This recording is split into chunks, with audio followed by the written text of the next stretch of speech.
사랑과 순종으로 세워가는 부부라는 제목으로 말씀을 나누겠습니다. 말이 부부지 가정의 기초이니까 사랑과 순종으로 세워가는 가정이라고 생각해도 전혀 하자가 없습니다.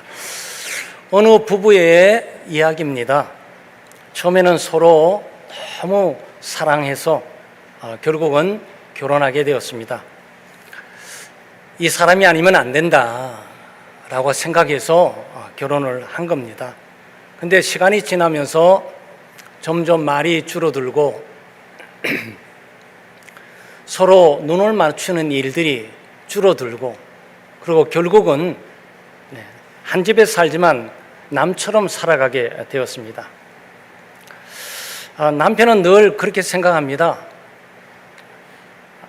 아니, 나는 돈만 벌어다 주면 되는 거 아니야? 이렇게 생각을 합니다. 아내는 나는 그저 인정받고 싶었을 뿐인데 이렇게 생각을 합니다. 서로 사랑을 고백하면서 결혼까지 했던 이 사람들에게 왜 이렇게 되었습니까? 오늘 하나님의 말씀은 사랑하지 않는 것이 아니고 사랑하는 방식이 잘못되었다라고 가르쳐 줍니다. 사랑을 하는 건 문제가 없지만 그 사랑이 올바른 사랑인지, 또 하나님의 말씀이 가르쳐준 사랑의 방식인지 그 방법이 중요하단 말이죠.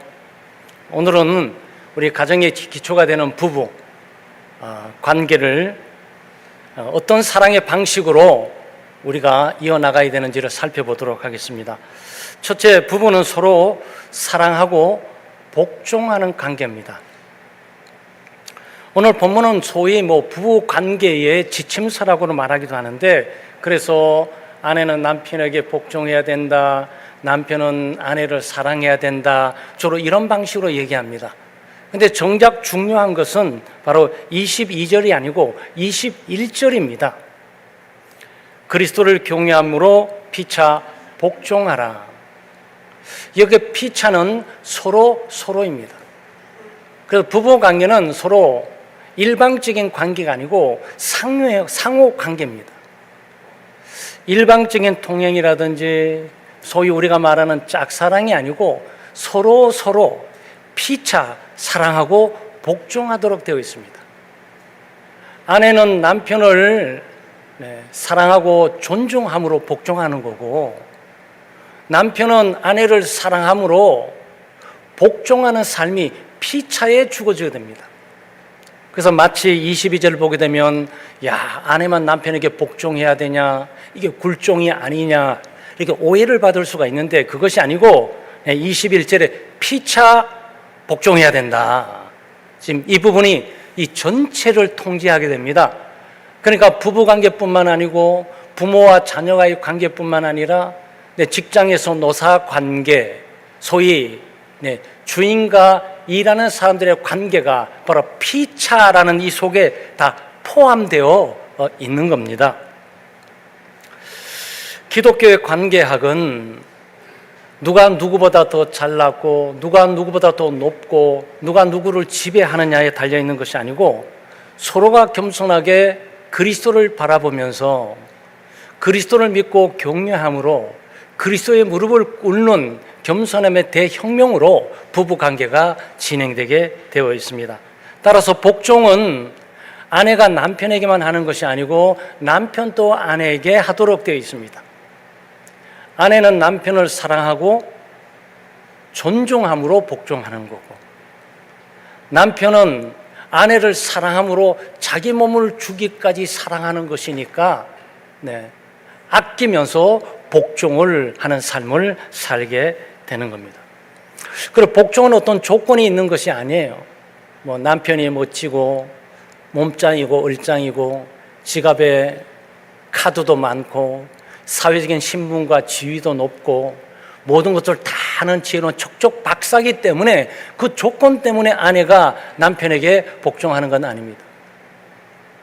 남편이 아내를 사랑해서 아내에게 복종하는 것도 아내의 어떤 조건 때문에 그런 것이 아니에요. 아내가 너무 예뻐가지고 몸매가 좋아가지고 아내가 재능이 있어서 아내가 다른 남자보다 돈 잘 벌어 오니까 그래서 사랑해서 복종하는 것이 아니라 그리스도를 경외함으로 복종하도록 되어 있어요. 아내는 예수 그리스도를 경외함으로 바로 남편에게 복종하는 거고, 남편은 그리스도를 경외함으로 아내를 사랑해서 아내에게 복종하도록 되어 있습니다. 그러니까 이 남편과 아내 둘 사이에는 그리스도가 있는 거예요. 그리스도를 믿고 그리스도의 말씀을 순종에 따르면서 그리스도를 사랑하고 그리스도를 섬기면서 그리스도의 말씀에 순종하는 것이니까 서로 사랑하고 또 존중하고 복종하는 겁니다. 어느 맞벌이 부부인 박 집사님과 이 집사님의 이야기가 있습니다. 이 부부는 맞벌이 부부니까 일주간을 눈코 뜰 수 없이 바쁘게 보냅니다. 바쁜 일정을 보내다가 어느 날 금요일이 오게 되죠. 금요일은 또 주말이니까 또 여유도 있고 일도 좀 멈추고 집안에 돌아오게 됩니다. 그래서 남편인 박 집사님은 제일 먼저 소파에 가지고 눕습니다. 그리고 리모컨을 붙들고 자기가 좋아하는 스포츠 중계를 보고 싶어 합니다. 아내는 일주일 내내 스트레스 받았던 것들을 풀기 위해서 아주 매콤하고 맛있는 맛집을 한번 찾아갔으면 좋겠다라고 생각을 합니다. 이런 상황 가운데 남편이 리모컨을 들고 스포츠 중계를 딱 켜다가 아내를 봅니다. 아내의 지친 모습을 보는 거죠. 그래서 아이들을 돌보니라고, 또 집안일 하니라고, 또 가정의 부족한 경제를 채우느라고 밖에 나가서 열심히 일하는 지친 모습을 보게 되죠. 그리고 리모컨을 딱 내놓고 TV를 끕니다. 옷을 주섬주섬 껴입고, 여보 준비해, 당신 좋아하는 맛있는 우리 음식 먹으러 가자, 운전 내가 할게, 딱 한 거죠. 그래서 아내는 준비하려고 딱 보니까 남편의 눈이 빨갛게 충혈되어 있는 거예요. 아, 너무 피곤하구나.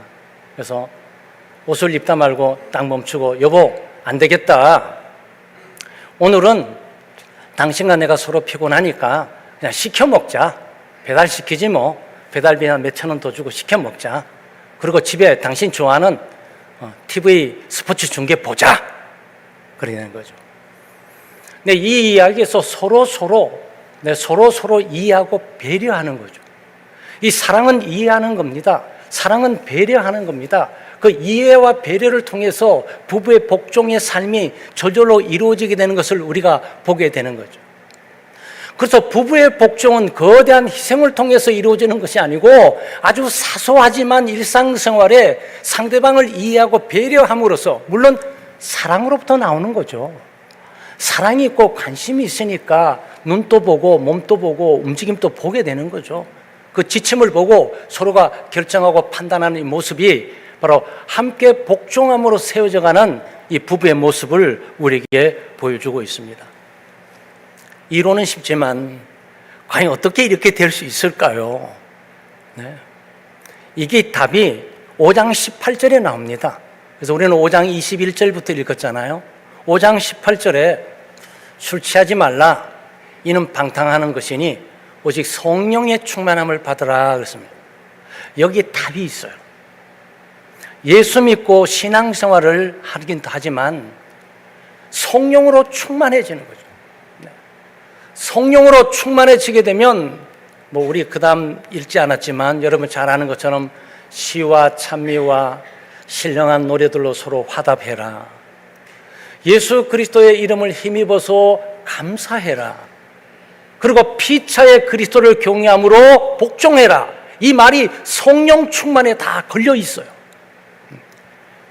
그래서 우리의 문제는 성령 충만하지 않는 거예요.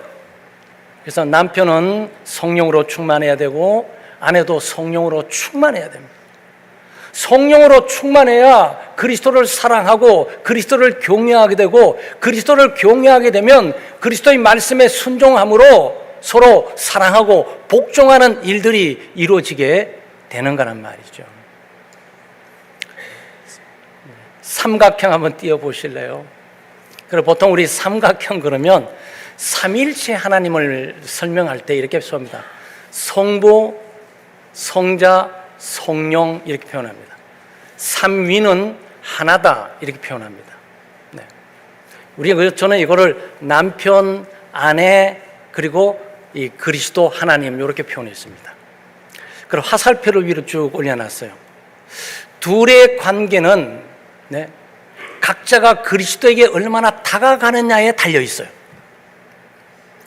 서로가 서로를 향해서 얼마나 사랑하고 노력하냐 여기에 달려 있는 것이 아니고, 각자가 남편은 남편대로 아내는 아내대로 그리스도를 사랑하고 그리스도를 경외하고 그리스도의 말씀에 순종하는 삶을 위해서 점점 가까이 나가면 둘이가 서로 가까워져요.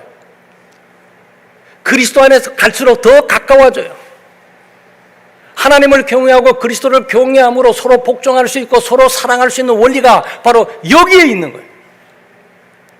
좀 아쉽고 안타깝지만 예수를 믿지 않는 남편, 예수를 믿지 않는 아내에게는 절대 성립될 수 없는 원리예요. 이거는 예수를 믿는 하나님의 백성, 하나님의 성도의 가정, 남편과 아내, 박 집사와 이 권사님의 스토리 속에서만 이해될 수 있는 내용들이에요. 서로가 하나님을 아니까, 서로가 예수 믿고 구원을 받았으니까, 하나님의 사랑과 은혜를 받았으니까 하나님을 사랑하고 하나님을 경외하며 하나님의 말씀에 순종하기 위해서 점점 가까이 나가는 거죠. 그리고 아내도 점점 가까이 나가는 거죠. 양자가 더 하나님을 사랑하면 사랑할수록 더 사랑하게 되는 거고, 양자가 하나님을 더 경외하면 경외할수록 서로 존중하게 되는 거고, 양자가 더 하나님의 말씀에 복종하면 복종할수록 서로에 대해서 복종하는 삶이 쉬워지게 되는 거예요. 이게 성경이 말하는 부부 생활의 사랑의 관계예요. 이 원리를 채택하지 못하면 여러분 절대로 올바른 부부 관계, 올바른 가정 기초를 이룰 수가 없게 되어 있습니다. 그래서 우리 창대교회 교우들은 가정의 날을 맞이해서 예수 믿는 남편의 나, 예수 믿는 남편의 아내, 정말 믿음으로 충만하고 성령으로 충만하고, 성령으로 충만한다는 얘기가 하나님의 말씀으로 충만한다는 얘기예요. 하나님의 말씀으로 충만하고 내 속에 있는 예수 그리스도로 충만한다는 뜻이에요. 그러니까 그리스도로 충만하고 말씀으로 충만하면 그게 성령으로 충만함이에요. 그 성령의 충만함은 하나님을 사랑하고 하나님의 말씀에 더욱 순종하는 삶으로 가게 되죠. 하나님의 말씀에 순종하면 순종할수록 서로에 대한 순종과 복종의 삶이 깊어지게 되는 거예요. 그 원리예요. 이 원리를, 이 가정의 달 부부끼리 함께 탁상 테이블에 올려놓고 함께 묵상하면서 공부하고, 그리고 하나님의 말씀을 따를 필요가 있습니다.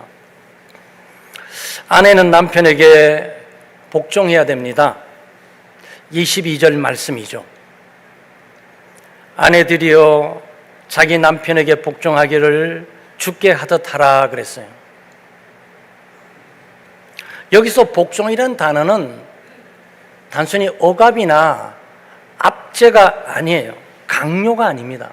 여기 복종은 사랑에 의해서 자발적으로 따라주는 거예요. 사랑하면 다 들어주잖아요.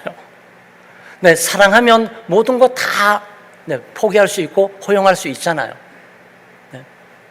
사랑의 자발적인 순종이 여기 말하는 복종입니다.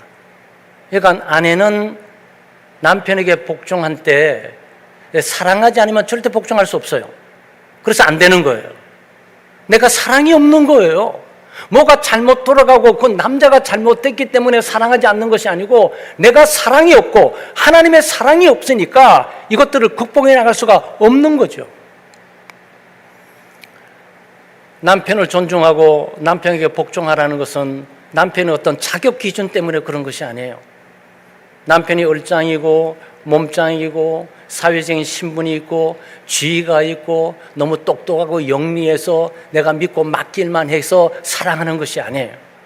그건 이 사랑의 조건, 복종의 조건은 남편에게 오는 것이 아니고 내가 그리스도를 향한 신앙의 고백을 통해서 오게 되어 있는 거예요. 그러니까 아내는 남편을 어떻게 사랑하고 복종합니까? 죽게 하듯 하라 그러잖아요. 이거 핵심이에요. 짧지만 이 문제가 아내들이 가정을 이루나가는 유일한 위치 가운데 하나예요. 죽게 하듯 하라 그러잖아요. 여기서 주님은 누구십니까? 네, 우리를 구원하신 예수 그리스도이세요. 여러분, 그리스도 사랑하지 않습니까? 우리는 죄인이고 그리스도께서 나를 사랑하셔서 내 죄를 용서하시고 나를 하나님의 자녀로 삼으시고 나를 하나님께로 인도하시고 하나님의 나라에 입적시켰던 그리스도예요. 그래서 이 그리스도를 바라보게 될 때 받은 은혜가 많고 사랑이 너무 크기 때문에 그리스도를 대할 때 어떻게 대합니까? 네, 경외함으로 대하잖아요. 그리스도를 사랑함으로 대하잖아요. 그래서 막달라 마리아처럼 성경에 모든 것들을 다 팔아서 주님 앞에 기름을 바래놓고 머리로 주님의 발을 씻잖아요. 네. 주님을 그렇게 대한다고. 근데 그 상태 그대로를 남편에게 대하라는 그런 얘기예요. 이게 어렵죠? 불가능하죠. 그래서 성령의 능력이 필요한 것이고 기도가 필요한 거죠. 하나님의 성령의 능력으로 말미암아 성령으로 충만하게 될 때 우리가 바로 이런 삶을 살아갈 수가 있는 겁니다. 그러니까 아내는 남편에게 복종하는 것을 그리스도에게 복종하는 것처럼 복종하는 거죠. 그러니까 남편에게 복종하면서 그리스도에게 복종하는 거예요. 그리스도는 보이지 않잖아요. 여러분, 그리스도에게 아내들 여러분이 그리스도에게 복종해도 어디서 복종하는 겁니까? 그러니까 그리스도를 향한 복종이 남편에게 함으로 그리스도에게 복종하는 결과를 가져온다, 그런 얘기예요. 창조의 질서가 있어요. 고린도전서 11장 3절에 그러나 나는 너희가 알기를 원하노니 각 남자의 머리는 그리스도요 여자의 머리는 남자요 그리스도의 머리는 하나님이시라 그랬습니다. 이게 무슨 말입니까? 하나님이 창조한 모든 것을 다 동등하게 만든 것이 아니라는 거예요. 반드시 질서가 있게 되는 거죠. 여자가 있고 머리는 남자이고 남자가 주관하지 못하고 남자의 머리는 그리스도고 그리스도의 머리는 하나님이시다. 이렇게 시스템이 되어 있어요. 근데 인간사회, 하나님의 형상을 담은 인간사회, 하나님의 시스템은 하나님, 그리스도, 남자, 여자, 요 창조의 질서대로 하나님께서 만드셨다는 거예요. 그래서 가정에도 그렇고 교회도 그렇고 또 이 사회도 그렇고 직장에도 학교도 그렇고 반드시 최종 권위자가 있게 되어 있어요. 가정의 최종 권위자, 최종 책임자, 최고의 사인 도장 찍는 사람은 누구냐? 그것이 남편이라는 얘기를 지금 여기에 성경이 말하고 있는 거죠. 여러분 항변하실 거예요. 아니 그럼 남자 여자와 동등하고 존재에 동등하고 인격에 동등하고 권리에 동등하는데 왜 그래? 네, 그게 고린도전서 11장 8절 9절 말씀이 나와요. 남자가 여자에게서 난 것이 아니요 여자가 남자에게 났으며 또 남자가 여자를 위하여 지음을 받지 아니하고 여자가 남자를 위하여 지음 받은 것이니 라고 이렇게 나와요. 이게 성경의 말씀이에요. 이게 창세기 가시게 되면 우리가 지난번에 창세기 2장 18절도 보지 않았습니까? 네, 거기 뭘 보셨습니까? 남자가 먼저 세상에 와 있잖아요. 밥 한 그릇도 먼저 와 있잖아요. 네, 에서와 야곱 똑같이 나왔지만 발꿈치 잡고 나왔는데 먼저 나왔다는 건 머리가 먼저 나왔다는 것만으로 얘가 형인 거야. 여러분 이 질서를 이해하세요? 이 질서가 이해돼야 왜 하나님께서 가정 가운데 아내들이여 남편들을 존중하고 남편들에게 복종하라는 말이 왜 이런 의미가 있는지를 나오게 되는 거죠. 그러니까 두 가지예요. 하나는 하나님께서 남편에게 순종하고 복종하라고 하니까 하나님의 말씀에 순종하기 위해서 남편에게 복종하는 거고, 하나는 가정의 평화와 질서를 위해서 복종함으로 가정의 위계 질서를 세워 나가게 된단 말이죠.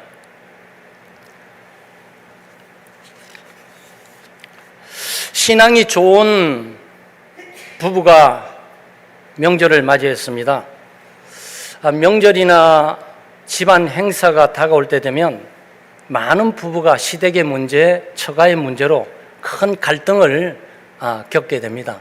아마 여기 계신 분도 마찬가지지만 기독교인이라도 남편이 예수를 믿고 아내가 예수를 믿어도 명절이나 가정 행사가 다가오게 되면 시댁의 문제, 처가의 문제로 말미암아서 여러 가지 스트레스를 받기 시작합니다.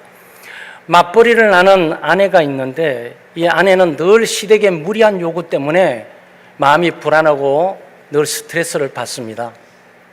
어김없이 이번 명절도 찾아왔죠. 그래서 감정적으로 대립하기는 여보, 나 이번에 당신 집안 안 갈 거야. 이렇게 힘들고 어려운데 그렇게 많은 요구를 하면 어떻게 내가 감당할 수 있어? 하면서 남편과 한판 싸우고 싶은 그런 상황인데 그래도 기도하는 성도라 기도하면서 꼭 오늘 말씀에 의해서 순종하면서 결단한 것은 아닌 것으로 보이고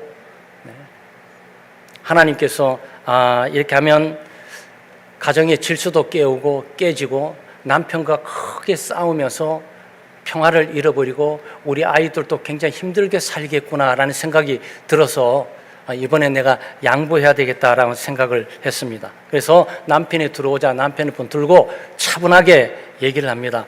여보, 솔직히 이번 일로 내 마음은 굉장히 힘들고 어렵습니다. 그렇지만 당신이 가정의 머리이고 중심이잖아요.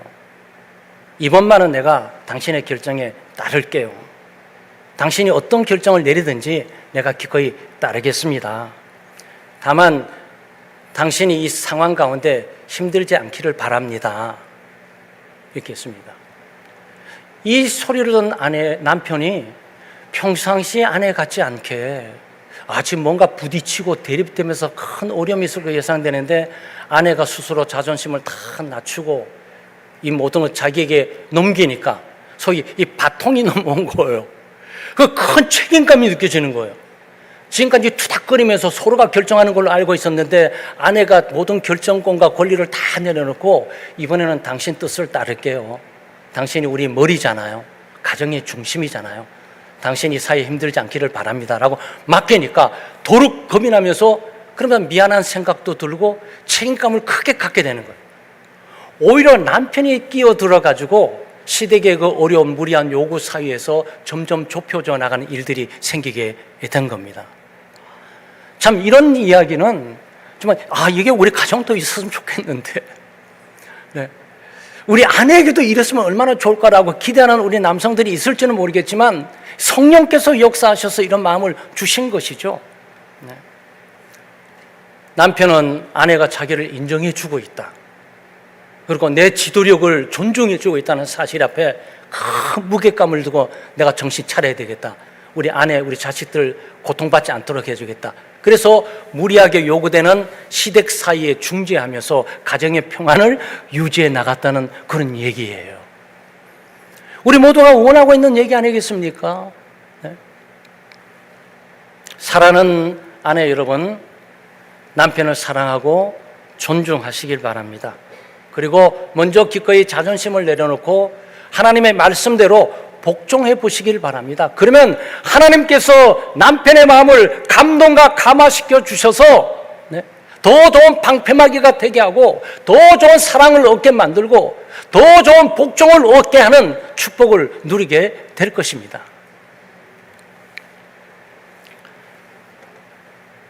세 번째, 남편은 아내를 사랑해야 됩니다.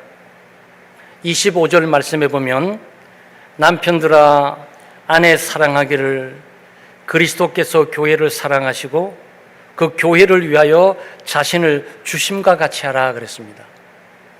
우리가 25절까지 말씀만 읽었죠. 그래서 28절에 보게 되면 이런 말씀이 있어요. 남편에게 하는 말씀이 부수적으로 따라오게 됩니다.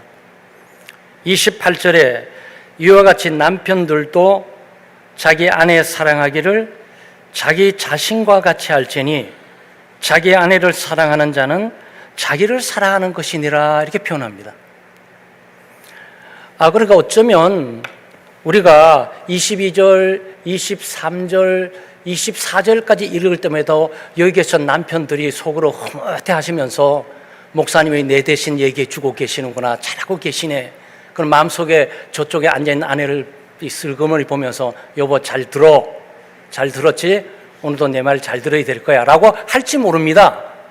그러나 여기 25절의 상황은 완전히 달라서요. 아내보다도 더 엄중하고 더 수준 높은 것들이 남편에게 요구되고 있어요. 그것은 아내를 사랑하라는 얘기예요. 사랑하는데 두 가지 방식이에요. 하나는 그리스도가 교회를 사랑한 것처럼 사랑해야 돼. 제가 이미 소련에 말씀드렸죠. 사랑하는 게 사랑 뭐 하지 못하고 또 사랑이 얼마 되는지가 문제가 아니라 방법이 잘못됐다고. 이 방법으로 사랑해야 돼요. 남편은 아내를 사랑하되 자기 생각대로 자기 기준대로 사랑하는 것이 아니고 그리스도께서 말씀해 주신 이 방법대로 사랑을 해야 돼요. 이 사랑은 그리스도처럼 사랑하는 거예요. 그리스도가 교회를 위해서 자기 몸을 아낌없이 준 것처럼 사랑해야 돼요. 그리고 자기 몸을 자기가 사랑하듯이 아내를 사랑해야 돼요. 여러분, 그리스도가 교회를 어떻게 사랑하셨습니까? 남편 된 우리가 아내를 그리스도처럼 사랑해야 되는데 그리스도께서 교회를 사랑한 것처럼 사랑해야 되잖아요. 그런데 어떻게 사랑했습니까? 자기 희생적으로 사랑하셨어요.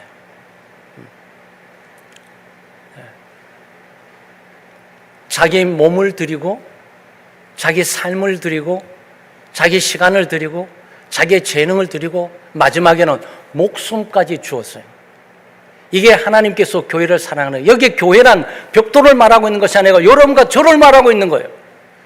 저희 같은 죄인을 위해서, 아무 가치없는 존재를 위해서 그리스도께서 그렇게 사랑을 하셨단 말이죠.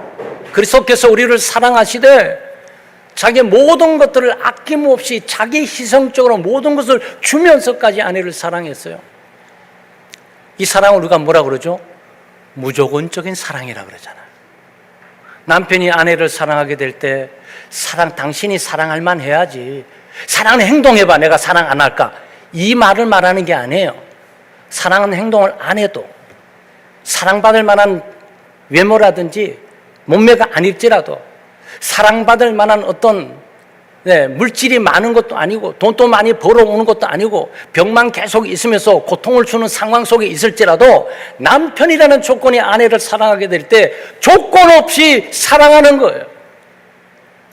여러분, 하나님이 우리를 사랑하셔서 그리스도께서 십자가를 못 박혀 죽으실 때 내가 너를 사랑하면서 못 박혀 죽을 거야, 몸을 던져 죽을 거야, 너 예수 잘 믿을 거지?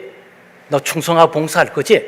그리고 헌금 잘할 거지? 그리고 너 좋은 기독교인이 돼서 하나님의 영광을 드러내게 살게 될 거지? 조건 걸어봐. 그래, 알았어, 내가 죽어줄게. 이러지를 않았단 말이죠. 그래서 지금까지 아무 조건 없으니까 우리가 주님을 위해서, 영광을 위해서, 주님의 뜻을 위해서 특별히 우리가 온몸을 던지지 않아도 여전히 살아가고 있잖아요. 우리 조건을 보시지 않았어요. 그냥 무조건 자기를 주신 거란 말이죠. 남편이 아내를 그렇게 사랑해야 된다는 거예요. 그리고 멋지게 세워주셨어요, 아내를. 약한 아내, 부족한 아내, 결점과 단점이 있는 아내일지라도 그걸 다 감추고 그것을 가장 멋진 여성이 되고 멋진 아내가 되도록 세워주셨다고요. 여러분과 저 같은 존재가 어떤 존재입니까? 타락하고 오염되고 부패되고 지옥에 갈 수밖에 없잖아요. 지옥의 자녀들, 마귀의 자녀들, 어둠의 자식들, 진노의 자식들로 계속 남아있잖아요. 이거 죄를 용서해 준 것으로 끝나지 않잖아요. 죄를 용서해 주실 뿐만 아니고 죄를 다 씻어주고 깨끗하게 만들어주고 목욕도 시켜주고 좋은 옷도 입혀주고, 옷은 예수 그리스도가 입으셨던 의의 예복, 그 이의의 예복을 입혀주세요. 안에 모든 약점과 단점과 고통과 아픔들이, 모든 것들이 다 감추어져요. 그리고 원래 어떡합니까? 하나님께로 데려가잖아요. 하나님이, 아버지가 깜짝 놀라서 쟤 누구니? 네, 아버지 좀 힘들고 어렵게 살던 친구인데 제가 목숨을 주면서 맞바꾼 제 신부입니다. 아, 그래, 결혼식을 해야 되겠네. 그리고 우리 가문에 등록시켜 우리 집안의 가문으로 등록시키고 그리고 내 나라의 모든 상속을 같이 받도록 해. 여러분, 그리스도께서 우리를 가장 높이신 거예요. 가장 낮은 위치에 있는 우리를 하나님의 보좌 앞으로 인도할 뿐만 아니고 하나님의 백성이자 하나님의 자녀일 뿐만 아니고 하나님의 나라를 상속받는 위대한 위치로 우리를 끌어올려 놨단 말이죠. 이거를 입장 바꿔놓고 얘기하면요, 왕자가 길 가던 거지를 붙들고 왕궁으로 데려와서 씻기고 공주 예복을 입히고 황후로 자리매김을 했다, 그런 뜻이에요. 아니 왜? 어떻게 그런 일이? 네, 사랑해서. 그 사랑이 또 어떤 사랑인데 그런 거지? 무조건적인 사랑이야. 자기 희생적인 사랑이야. 그게 하나님이 교회를 사랑하시고 그리스도께서 우리를 사랑하신 거예요. 그것처럼 남편이 아내를 그렇게 사랑해야 된다는 거예요. 네, 아내의 약점이나 결점과 부족들을 자기가 덮을 만큼 다 덮고 가릴 만큼 다 가리고 수치와 경멸도 다 가리고 그러면서 주변의 사람들이 볼 때 가장 영광스러운 사람으로 아내를 세워나가는 거. 네, 이걸 지금 말하고 있는, 이게 남편이 해야 될 일이라 그런 얘기예요. 남편들이 있어서 아내는 이용의 대상이 아니에요. 자기의 출세 발판이 아니에요. 가장 높이 세움을 받아야 될 존재임을 깨달아야 된다고 말을 하고 있는 거죠. 이게 성경이 말하는 가정을 세우고 부부를 세우는 방식이에요. 그리고 자기 몸처럼 사랑하라 그러잖아요. 남편들이 자기 몸을 얼마나 사랑합니까? 우리 지금은 좀 덜해요. 지금은 남편들이 부엌에도 가기도 하고 가정에 어려운 아기들도 같이 돌봐주기도 하고 그리고 또 청소도 해주기도 하고 남편들이 그러잖아요. 안 그런 가정이 있으면 빨리 지금 회개해야 되는 거고 그렇잖아요, 거기가. 네? 근데 옛날에 저희들 아버님 세대만 해도 가부장적인 제도고 권위주의라서 부엌에 절대 안 들어갑니다. 네, 저희 김씨 가문에도 어릴 때부터 저도 부엌은 절대 들어가면 안 돼. 울면 안 되는 거야. 그 울고 싶을 때 울어야지. 그걸 참고 훈련받는 게 쉬운 일이냐고요. 네, 그렇단 말이죠. 그래서 옛날에 남편들은 혼자 슬쩍슬쩍 나가요. 좋은 곳에 가서 또 좋은 구경도 하고 좀 맛있는 것도 먹고 또 몸보신 난다고 아시아 가가지고 곰 발바닥 가지고 막 끓여 먹고 그 아내는 집에서 애들 키우느라 고생 잔뜩 하고 있고 그래요. 그게 맞냐? 아니라는 거예요.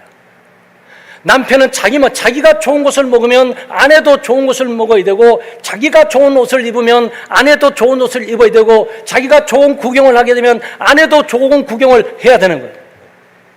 그래서 외국에는 이게 참 잘 돼 있어요. 초대할 때 절대 혼자 초대 안 합니다. 부부를 항상 초대해요.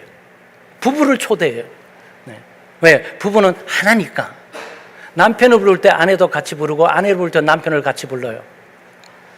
그래서 여성들끼리 다니는 것도 위험하지만 남자들끼리 다니는 것도 위험해요. 거기 뭘 일하는지를 몰라요. 자기들이 좋아서 하고 있는데 그렇게 좋으면 아내도 같이 가서 좋아해야 되잖아. 당신은 빠져. 왜? 여기 수상한 거야. 요거는 수상한 거예요. 여러분, 부부생활, 가정생활 그렇게 해서는 안 돼요. 그건 깨어지는 거예요. 함께 해야 돼요. 좋은 것을 함께 해야 돼요. 자기 몸처럼 아내가 그렇게 생각이 되어져야 된단 말이죠. 근데 행여나 우리 가정의 달을 맞이해서 우리 가족들 가운데, 우리 부부들 가운데 자기가 맛있는 것을 먹었으면 일주일 내에 아내를 데리고 남편을 데리고 맛있는 것을 먹으셔야 돼요. 너무 좋은 구경을 하게 되면 너무 좋다. 아내가 없으니까 더 좋네. 이러면 안 되고 너무 좋은데 아내 한 달 있다 시간 되게 되면 꼭 여기 와서 이 구경 같이 해야 되겠다라고 생각을 하셔야 돼요. 그리고 멋지고 좋은 선물을 받으면 그 좋은 선물 받은 만큼 나는 이렇게 좋은 선물인데 아내에게는 더 좋은 선물이 뭐 없을까라고 생각하고 해야 돼요. 그게 오늘 성경이 말하는 남편들은 아내를 사랑하되 자기 몸처럼 사랑하라라는 말씀이에요. 이 말씀이 깨어지니까 부부관계가 깨어지고 부부관계가 깨어지니까 가정이 깨어지고 가정이 깨어지니까 사회가 붕괴되는 거예요. 그런 거예요, 여러분. 그래서 이 말씀이 얼마나 중요하고 소중한 일들인지 우리가 모른단 말이죠. 결혼한 지 10년이 채 안 된 젊은 그리스도인 부부에게 큰 시련이 찾아왔습니다. 아내가 갑작스럽게 급성 심부정증을 앓고 쓰러졌습니다. 그러다 보니 일주일에 3번 정도 그 고통스러운 투석을 계속하면서 가게 되는 겁니다. 그리고 아내는 그 멋지고 이쁜 모습이 점점 이렇게 말라져가는 모습을 보게 됩니다. 그래서 신장 이식을 받지 않으면 곧바로 생명이 위독하다고 그러는데 신장 이식이 맞아야 받죠. 그래서 이게 제때 맞지 않으니까 다급하다 보니 남편이 뛰어들어서 병원 가서 저 좀 검사해 주세요 그랬어요. 기도를 많이 해서 그런지 하나님의 은혜로 다행히 100%는 아니지만 90% 정도 좀 맞을 수 있다 그래가지고 그럼 남편이 제 신장을 아내에게 주고 싶습니다 이렇게 말합니다. 병석에서 그 소리를 듣고 있는 아내가 가슴이 무너지고 옥창이 무너집니다. 우리 가정 앞으로 어떻게 되지? 나는 아프지만 남편은 아프지 말아야 될 텐데 나에게 자기 몸 준다고 신장 주고 나면 자기는 몸이 또 건강해질까? 또 두고 있는 아이들은 또 어떻게 되나? 그리고 지금 남편에 대한 직장에는 혹시나 무슨 지장이 있지 않을까? 막 걱정이 태산같기도 하고 두려움에 있게 되는 거죠. 그래서 남편이 아내를 찾아가서 아내를 꼭 부둥켜 안습니다. 여보, 성경에 남편과 아내는 한 몸이라고 했잖아. 내 신장 하나가 당신 몸으로 들어가는 것은 남의 몸이 당신에게 가는 거 아니야. 원래 당신의 것인데 당신의 자리에 찾아가는 것 뿐이야. 내 몸을 주어서라도 당신이 건강을 회복할 수 있다면 나는 정말 기쁘고 행복해 라고 말합니다. 물론 남편도 신장을 주고 나면 또 일상생활이 더 건강한 모습으로 가게 될까라고 염려도 있고 또 온전한 직장생활이 계속 이어져 가실 거라고 이게 삶의 생계에 대한 두려움도 있지만 주님 주신 힘으로 이걸 극복하면서 결국 수술대에 오르게 됩니다. 수술대 올라서 성공적으로 수술을 잘 하게 되죠. 얼마나 감동적인 얘기예요. 정말 이런 남편이 되고 싶다.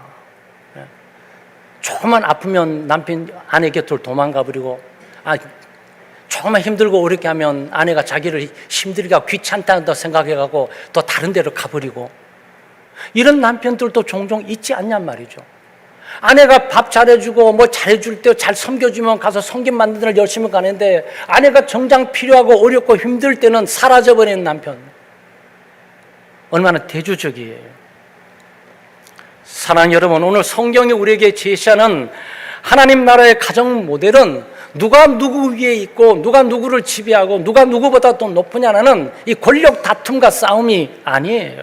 바로 복종과 사랑의 십자가의 정신이에요. 복종과 사랑의 십자가의 경주예요. 그리스도를 경외함으로 피차 복종하는 부부, 복종하는 가정. 아내는 그리스도를 경외함으로 남편을 사랑하고 남편을 존중함으로 복종하는 가정. 남편은 그리스도를 사랑함으로 아내를 자기 몸과 같이 여기고 그리고 자기 희생적이고 조건 없이 하는 사랑으로 아내를 대하는 삶. 이것이 성경이 가르쳐주는 사랑의 방식이에요. 이게 부부가 가정을 기초하는 부부 가정 기초의 방식이에요. 이 방식을 우리가 가져야 됩니다. 이 모든 것들은 우리의 의지나 힘으로 되는 것도 아니죠. 아마 여러분과 제가 볼 때마다 좀 어떻게 이렇게 할 수 있을까라고 문제와 고민이 우리 힘과 능력으로 하려니까 고민이 되죠. 우리는 할 수 없어요. 할 수 있는 능력을 갖고 있지를 못해요. 하나님도 사랑할 수도 없고 아내를 사랑할 수도 없고 남편을 사랑할 수 있는 힘과 능력을 갖고 있지를 못해요. 이 사랑하는 방식은 자기 희생적이고 무조건적인 사랑인데 이게 어떻게 가능하냐고요. 그러니까 성령으로 충만해야 돼요. 그리스도로 충만해야 돼요. 하나님의 말씀으로 충만해야 돼요. 우리가 기도해야 돼요. 기도를 통해서 하나님의 능력을 더 입어야 돼요. 그래야 우리가 이 삶을 실현해 살아갈 수가 있습니다. 미루지 마시고 지체하지 말고 핑계대지 말고 오늘부터 실천해 보십시다. 혹시나 오늘 교회를 떠나가지고 교회 문을 나서면서 또는 차를 타면서 아니면 집에 도착해서 차를 한잔 하든지 남편이 아내가 남편의 손을 꼭 잡으세요. 그리고 한번 고백해 보시기 바랍니다. 용기를 내세요. 그 용기가 바로 부부간의 관계를 회복하는 것뿐만 아니고 가정의 기초를 성경적으로 세우는 출발점이 될 수 있어요. 여보, 미안해. 내가 먼저 사랑하지 못했어. 내가 먼저 존경하지 못했어. 내가 먼저 이해하고 배려하지 못했어. 솔직히 내가 먼저 그리스도처럼 복종하고 그리스도처럼 사랑하지 못했어 라고 고백해 보시기 바랍니다. 바로 이 고백이 여러분의 관계, 여러분의 가정을 새롭게 출발하는 시작이 될 거예요. 그런 은혜가 우리 창대교회 모든 교우들의 삶과 부부에게 있기를 주의 이름으로 축원합니다. 사랑과 은혜가 풍성하신 하나님 아버지, 오늘 주신 에베소서의 말씀을 통해 우리 가정을 향한 하나님의 위대한 설계를 다시 한번 깨닫게 하시니 감사합니다. 우리는 그동안 가정에서조차 내가 대접받으려 했고 상대방을 내 뜻대로 조정하려고 했으며 피차 복종하기보다 내 주장을 앞세웠음을 고백합니다. 이 시간 우리의 이기심과 굳어진 마음을 예수 그리스도의 보혈로 깨끗하게 씻어 주시옵소서. 이제는 가정과 공동체 속에서 나를 먼저 낮추고 그리스도를 경외함으로 피차 복종하는 영적인 성숙함을 허락해 주시옵소서. 남편들은 그리스도께서 교회를 위해 목숨을 버리신 것처럼 아내를 희생적으로 사랑하게 하시고, 아내들은 교회가 주님께 하던 남편을 존중하며 순종하는 믿음을 더하여 주시옵소서. 상대방이 먼저 변하기를 기다리지 않게 해주시고, 오늘 말씀을 들은 내가 먼저 낮아지고 내가 먼저 목숨을 다해 사랑할 수 있게 해 주시옵소서. 그리하여 깨어지고 상처 입은 부부들이 치유되게 하시고 우리의 가정이 하나님의 통치가 임하는 작은 천국이 되게 해 주시옵소서. 가정의 주인이 되시는 예수님의 이름으로 기도하옵나이다.